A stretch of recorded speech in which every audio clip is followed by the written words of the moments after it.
Hello ಎಲ್ರಿಗೂ ನಮಸ್ಕಾರ. ನಾನು ನಿಮ್ಮ ಪ್ರೀತಿಯ ಗೀತಾ ಬಸವರಾಜು. ನಾವು ಇವತ್ತಿನ ವಿಡಿಯೋದಲ್ಲಿ ಇದೇನು ಮಾವಿನಕಾಯಿ ಸೀಸನ್ ಅಲ್ವಾ, ಮಾವಿನಕಾಯಿ ಸೀಸನ್ ಆದಮೇಲೆ ಮಾವಿನಕಾಯಿ ಬಗ್ಗೆ ಏನಾದರೂ ಒಂದು ರೆಸಿಪಿ ಮಾಡಲೇಬೇಕು, ತಿಳ್ಕೊಳ್ಳೇಬೇಕಲ್ವಾ. ಸೊ ಇವತ್ತು ನಾನು ನಿಮ್ಮೆಲ್ಲರಿಗೂ ತೋರ್ಸೋಕ್ಕೆ ಹೊರಟಿರ್ತಕ್ಕಂಥ ರೆಸಿಪಿ ಯಾವುದು ಅಂತ ಗೆಸ್ ಮಾಡಿದ್ದೀರಾ? ಬನ್ನಿ ನೋಡೋಣ. ಇವತ್ತು ನಾನು ನಿಮ್ಮೆಲ್ಲರಿಗೂ ಅಮ್ಮನ ಕೈ ರುಚಿಯಾಗಿರ್ತಕ್ಕಂಥ ಮಾವಿನಕಾಯಿ ಉಪ್ಪಿನಕಾಯಿ ಹೇಗೆ ಮಾಡೋದು ಅಂತ.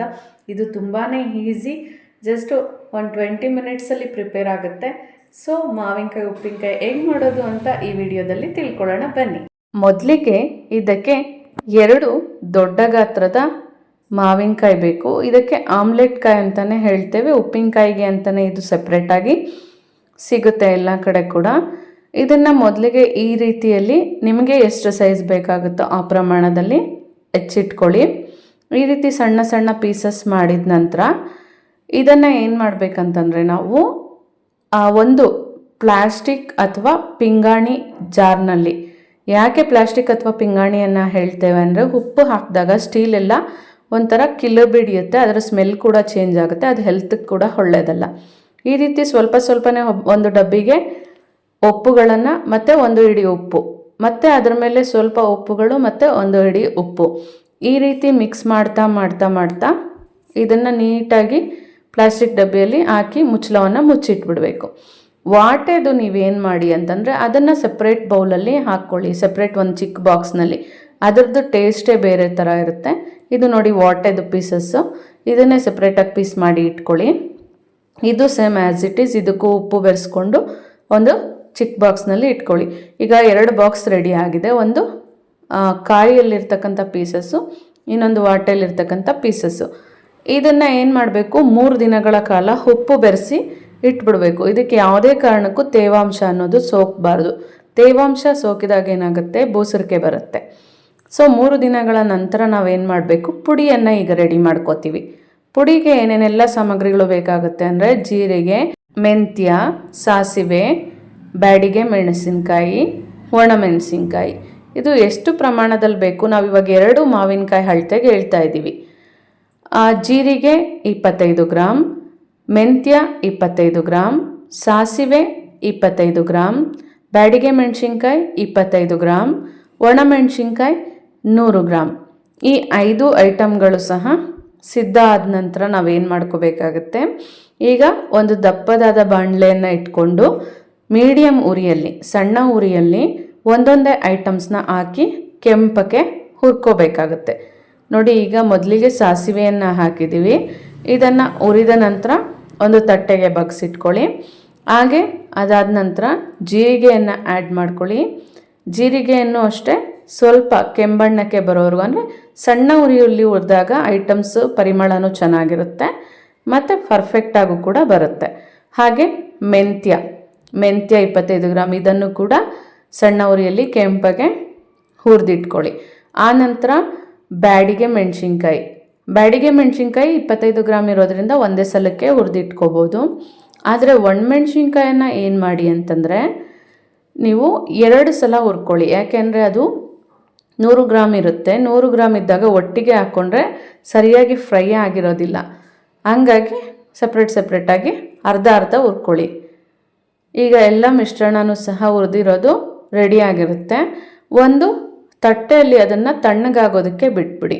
ಯಾವತ್ತೂ ನಾವು ಬಿಸಿ ಇರೋದನ್ನು ಮಿಕ್ಸಿಯಲ್ಲಿ ಓಡಿಸ್ಕೋಬಾರ್ದು. ಮಿಕ್ಸಿಯಲ್ಲಿ ಬಿಸಿ ರನ್ ಮಾಡಿದಾಗ ಏನಾಗುತ್ತೆ, ಅದು ತಮಟ್ಕೊಳ್ಳುತ್ತೆ ಅಂತ ಹೇಳ್ತೀವಲ್ಲ, ಆ ರೀತಿ ಆಗಿಬಿಡುತ್ತೆ. ಈಗ ನೋಡಿ, ಎಲ್ಲವೂ ಸಹ ಚೆನ್ನಾಗಿ ತಣ್ಣಗಾಗಿದೆ. ಮೆಣಸಿನ್ಕಾಯನ್ನು ಸಪ್ರೇಟಾಗಿ ಇಟ್ಕೊಳ್ಳಿ.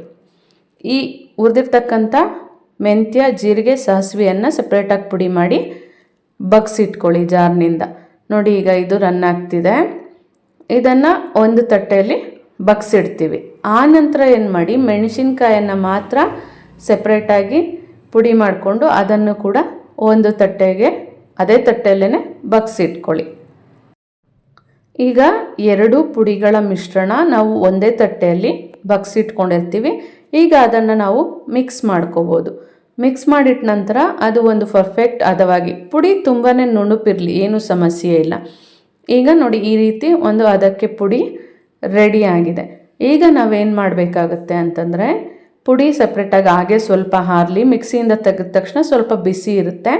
ಅಷ್ಟೊತ್ತಿಗೆ ನಾವು 3 ದಿನಕ್ಕೆ ಮುಂಚೆ ಉಪ್ಪು ಹಾಕಿ ನೆನೆಸಿಟ್ಟಿದ್ರಲ್ವ, ಇದು ಮಾವಿನಕಾಯಿ ಹೋಳುಗಳನ್ನು ಅದನ್ನು ಆ ಬಾಣಲೆಗೆ ತೆಕ್ಕೋಬೇಕು. ಆ ಬಾಣಲೆಗೆ ತೆಕ್ಕೊಂಡು ನೀಟಾಗಿ ಅದನ್ನು ತಿರುಗಿಸಿ ಆನಂತರ ಅದಕ್ಕೆ ಏನು ಮಾಡಬೇಕಾಗತ್ತೆ, ಇಲ್ಲಿ ನಾವು ಇಟ್ಟಿರ್ತಕ್ಕಂತಹ ಪುಡಿಯ ಜೊತೆಯಲ್ಲಿ ಇಂಗುವನ್ನು ಸಹ ಆ್ಯಡ್ ಮಾಡ್ಕೋಬೇಕಾಗುತ್ತೆ. ಯಾಕೆ ಇಂಗುವನ್ನು ಆ್ಯಡ್ ಮಾಡ್ತೀವಿ ಅಂದರೆ ಅದರ ಫ್ಲೇವರ್ ತುಂಬ ಚೆನ್ನಾಗಿ ಕೊಡುತ್ತೆ. ಸೊ ಇಂಗುವನ್ನು ಆ್ಯಡ್ ಮಾಡಿ ಮತ್ತೆ ಪುಡಿಯನ್ನು ಒಂದು ಸಲ ಮಿಶ್ರಣ ಮಾಡಿ ಹೀಗೆ ಬೆರೆಸಿದಾಗ ಪುಡಿ ಪರ್ಫೆಕ್ಟಾಗಿ ರೆಡಿಯಾಗಿರುತ್ತೆ. ಈಗ ಈ ಹೋಳುಗಳಿಗೆ ಪುಡಿಯನ್ನು ಮಿಕ್ಸ್ ಮಾಡಿ, ನೀಟಾಗಿ ಮಿಕ್ಸ್ ಮಾಡಿ ತಿರುಗಿಸ್ಕೊಡಿ. ಈಗ ಪರ್ಫೆಕ್ಟ್ ಆದಂಥ ಹದದಲ್ಲಿ ಉಪ್ಪಿನಕಾಯಿ ಮಿಶ್ರಣ ಅನ್ನೋದು ರೆಡಿಯಾಗಿದೆ. ಇದನ್ನು ನೀಟಾಗಿ ಮಿಕ್ಸ್ ಮಾಡಿ ಸ್ವಲ್ಪ ಹೊತ್ತು ಹಾಗೆ ಬಿಡಿ, ಯಾಕೆಂದರೆ ಆ ಪುಡಿ ಎಲ್ಲ ಆ ಮಾವಿನಕಾಯಿ ಪೀಸಸ್ಗೆ ಹಿಡಿಬೇಕಾಗತ್ತೆ. ನೀವು ಇದೇ ಅಳತೆಯನ್ನು ಸೇಮ್ 25 ನಿಂಬೆಹಣ್ಣುಗಳನ್ನು ಹಾಕಿ ಮಾಡ್ಕೋಬೋದು, 5 ಏರಳೆಕಾಯಿಗಳನ್ನು ಹಾಕಿ ಮಾಡ್ಕೋಬೋದು. ಸೇಮ್ ಇಷ್ಟೇ ಪ್ರಮಾಣ, 25 ಗ್ರಾಮ್ ಎಲ್ಲ ಐಟಮ್ಸು. ಒಣಮೆಣಸಿನ್ಕಾಯಿ ಮಾತ್ರ 100 ಗ್ರಾಮ್. ಅದು ಮಾವಿನಕಾಯಿ ಬದಲಿಗೆ ಆಪ್ಷನ್ ಕೂಡ ಮಾಡ್ಕೋಬೋದು. ಒಗ್ಗರಣೆಯನ್ನು ಲೈಕ್ ಮಾಡೋರು ಒಗ್ಗರಣೆಯನ್ನು ಹಾಕ್ಕೊಳ್ಳಿ. ನಾವು ಒಗ್ಗರಣೆಯನ್ನು ಲೈಕ್ ಮಾಡೋದಿಲ್ಲ. ಏಕೆ ಅಂತಂದರೆ ಆಯಿಲ್ ಕಂಟೆಂಟ್ ಬಿದ್ದ ಮೇಲೆ ಒಗ್ಗರಣೆ ಅದು ಸ್ವಲ್ಪ ದಿನದ ನಂತರ ಸ್ಮೆಲ್ ಚೇಂಜ್ ಆಗಿಬಿಡುತ್ತೆ. ಸೊ ಇನ್ನೂ ಒಂದು ಐಡಿಯಾ ಏನು ಮಾಡ್ಬೋದು, ಸ್ವಲ್ಪವೇ ಚಿಕ್ಕ ಬಾಕ್ಸಿಗೆ ತೆಕ್ಕೊಂಡು ಒಗ್ಗರಣೆಯನ್ನು ಮಿಕ್ಸ್ ಮಾಡಿಟ್ಕೋಬೋದು. ಅದು ಕೂಡ ಗುಡ್ ಐಡಿಯಾ.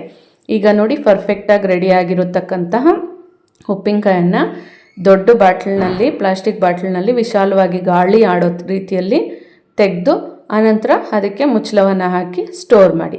ವಾಟೆದಿದೆಯಲ್ಲ ಅದು ಕೂಡ ಸಪ್ರೇಟಾಗಿ ಚಿಕ್ಕ ಬಾಕ್ಸ್ನಲ್ಲಿ ಹಾಕಿ ಸ್ಟೋರ್ ಮಾಡಿರಿ. ಈಗ ರುಚಿಯಾಗಿರ್ತಕ್ಕಂಥ ಉಪ್ಪಿನಕಾಯಿ ರೆಡಿಯಾಗಿದೆ. ನೋಡಿದ್ರಲ್ಲ, ಅಮ್ಮನ ಕೈ ರುಚಿಯಾದಂತಹ ಮಾವಿನಕಾಯಿ ಉಪ್ಪಿನಕಾಯಿ. ಇದನ್ನು ಹಾಕಿಟ್ರೆ ಇದು ಎಲ್ಲ ಸೀಸನಲ್ಲೂ ಎಲ್ಲ ರೀತಿಯ ಸಾಂಬಾರ್ ಜೊತೆಯಲ್ಲೂ ಸಹ ನಾವು ಪಕ್ಕದಲ್ಲಿ ತಿನ್ಬೋದು. ಹಾಗೆ ಇದನ್ನು ನೀವು ಕೂಡ ಒಮ್ಮೆ ಟ್ರೈ ಮಾಡಿ ನೋಡಿ, ಹೇಗಿತ್ತು ರೆಸಿಪಿ, ಟೇಸ್ಟ್ ಅಂತ ಕಾಮೆಂಟ್ ಬಾಕ್ಸಲ್ಲಿ ತಿಳಿಸಿ. ಹಾಗೆ ಮತ್ತಷ್ಟು ಹೊಸ ಅಮ್ಮನ ಕೈ ರುಚಿ ಜೊತೆಗೆ ನನ್ನ ಕೈ ರುಚಿ ಕೂಡ ಈ ವಿಡಿಯೋಗಳಲ್ಲಿ ತೋರಿಸ್ತಾ ಇರ್ತೇನೆ. ನಾನು ನಿಮ್ಮನ್ನು ಭೇಟಿ ಆಗ್ತಾ ಇರ್ತೇನೆ. ಯಾರೆಲ್ಲ ಈ ಕೂಡಲೇ ನಮ್ಮ ಚಾನೆಲನ್ನು ಸಬ್ಸ್ಕ್ರೈಬ್ ಮಾಡ್ಕೊಂಡಿಲ್ವೋ, ನಮ್ಮ ಚಾನೆಲ್ ಆಗಿರ್ತಕ್ಕಂಥ ಅವರ್ ಕಲ್ಚರ್ ಅವರ್ ಪ್ರೈಡ್, ನಮ್ಮ ಸಂಸ್ಕೃತಿ ನಮ್ಮ ಹೆಮ್ಮೆ 777 ಈ ಯೂಟ್ಯೂಬ್ ಚಾನಲನ್ನು ಈ ಕೂಡಲೇ ಸಬ್ಸ್ಕ್ರೈಬ್ ಮಾಡ್ಕೊಳ್ಳಿ. ಪಕ್ಕದಲ್ಲಿ ಕಾಣ್ತಕ್ಕಂಥ ಬೆಲ್ ಬಟನ್ ಮೇಲೆ ಕ್ಲಿಕ್ ಮಾಡಿದ್ರೆ ನಿಮಗೆ ಎಲ್ಲ ನೋಟಿಫಿಕೇಷನ್ಸ್ ಆಗಿಂದಾಗಲೇ ಸಿಗ್ತಾ ಇರುತ್ತೆ.